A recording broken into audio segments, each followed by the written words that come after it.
Hello, good evening. You're watching ITV News Central.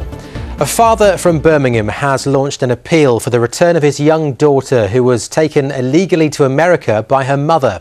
Nathan Lawrence's former partner has now married an American man and is refusing to bring the 8-year-old girl back to Britain despite a court order telling her to. Andy Bevan reports. Nathan Lawrence would like to be buying Christmas toys for his 8-year-old daughter, but he hasn't seen her or heard from her in almost 9 months.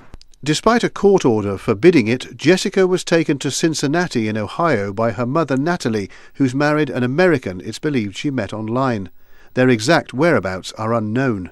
In Birmingham, Jessica's father, who saw her almost every week since the split from her mother, hasn't even been able to give Jessica the card he wrote for her 8th birthday back in May. You know, writing this killed me.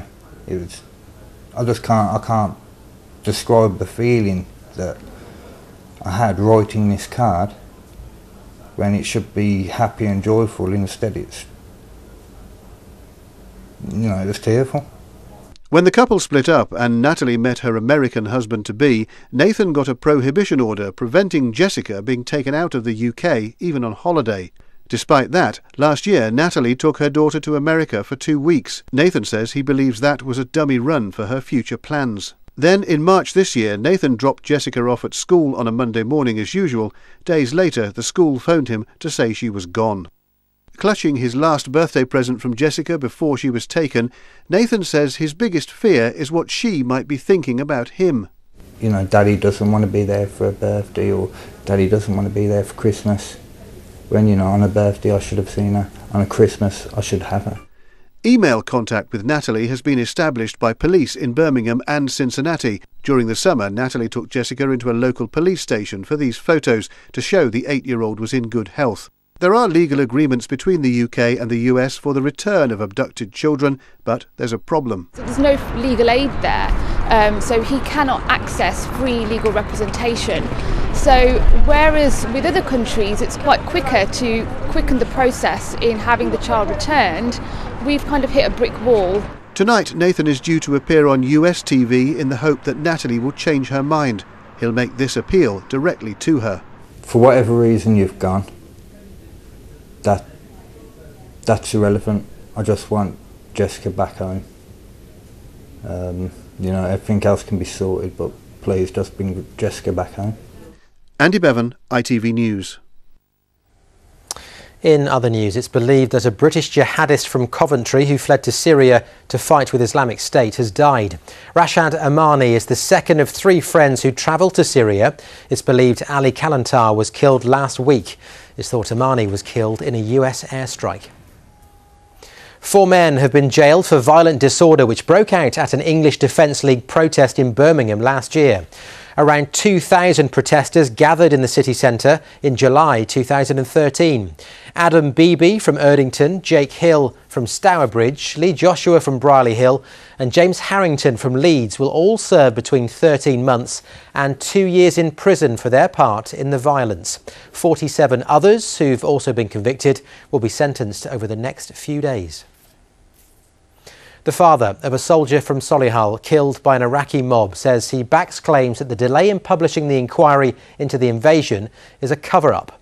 Reg Keyes lost his son Lance Corporal Thomas Keyes, who was 20, and one of 6 men who were killed in southern Iraq in 2003. The Chilcot inquiry into the controversial Iraq invasion was opened 5 years ago, with the first hearings in 2009, but the inquiry findings are yet to be published. We were promised a full and robust inquiry that would pull no punches, would not spare characters, would not spare reputations, and we're now getting very, very angry at the delay because we were promised it would be out within 2 years. My son was killed back in 2003. Now we're looking at 11 years. I need closure on this. It's a cathartic part of the process to have these answers.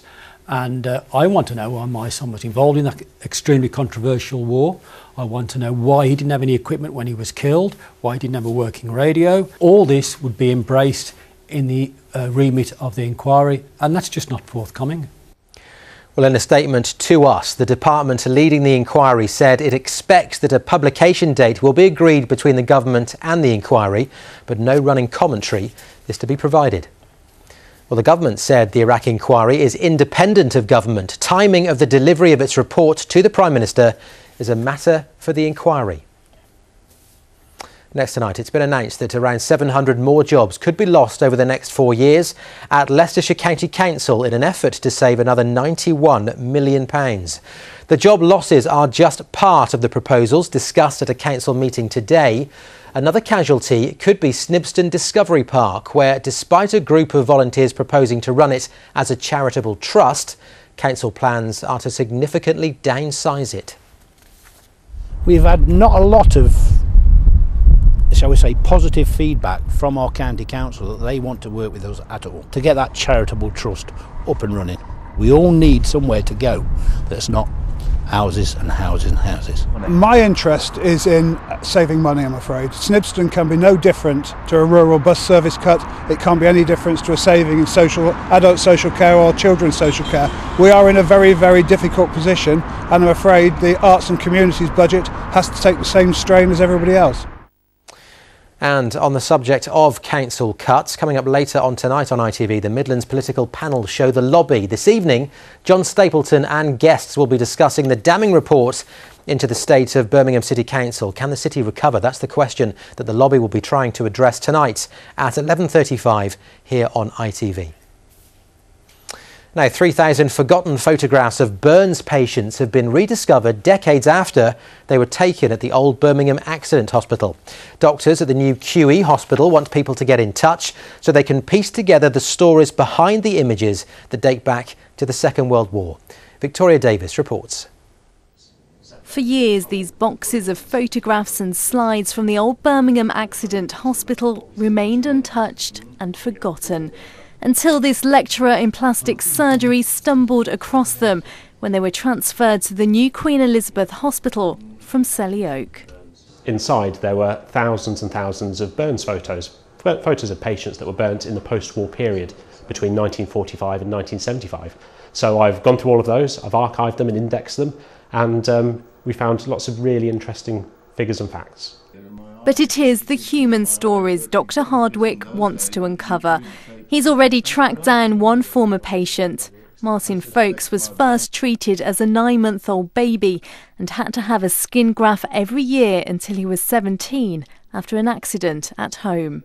My mother had dashed out to get the washing off the line, and I had slipped out of my chair, used the guarding the open fire to stand up, and went headfirst into the fire grate. I think there are a lot of people out there that have forgotten all about their various burns, and they would be as pleased as I was to find that those photographs are here, and I'm sure they've all got stories to tell as well. Which is why Dr. Hardwick wants more people to come forward, to understand about what life was like then for patients with burns, especially during a time when there was the threat of nuclear war. In the 1950s, the burns unit in Birmingham was pivotal in the planning for treatment of radiation burns after an impending nuclear explosion.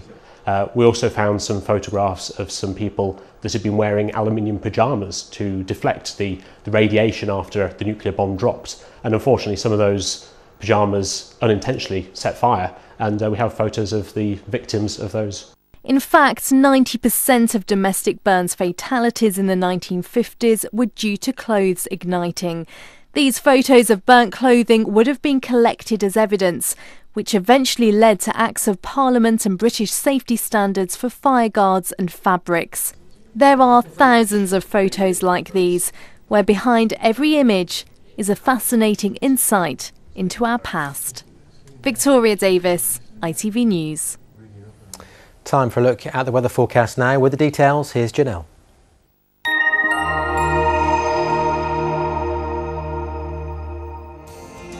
Wishing you a warm winter.